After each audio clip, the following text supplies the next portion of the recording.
বিসমিল্লাহ। এই বেটাই, তোর সমস্যা কি? তুই কথা কথা খালি বিসমিল্লাহ বলছ। আমার কিন্তু এই বিসমিল্লাহ শুনতে ভালো লাগে না। তুই আর কখনো আমার সামনে বিসমিল্লাহ বলবি না। ভাই বিসমিল্লাহ বলে আমি, আপনার সমস্যা কি? আপনিও তো মুসলমান। আমার সমস্যা আছে। তুই যখন বিসমিল্লাহ বলিস আমার শরীরে জ্বলে। তুই আর কখনো আমার সামনে বিসমিল্লাহ বলবি না। তুই যদি আর আমার সামনে কখনো বিসমিল্লাহ বলিস তোর অবস্থা আমি খারাপ করে ফেলবো। আরে মানুষ, শরীরের রক্ত অনেক গরম তো, আল্লাহকে ভুলে গেছো। বিসমিল্লাহ আল্লাহ। এই, তোর না একবার বললাম আমার সামনে বিসমিল্লাহ বলতি না, তুই আবারও আমার সামনে বিসমিল্লাহ বলছিস।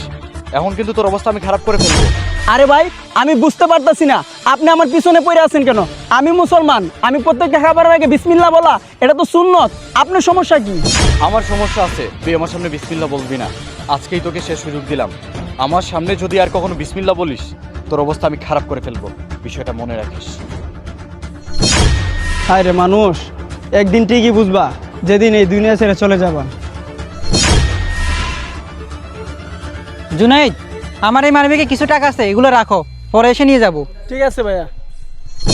আরে মাজন আমার কাছে টাকাগুলো দিয়ে গেছে, আমি টুপির নিচে মানি ব্যাগটা এই জায়গায় রেখে দিই।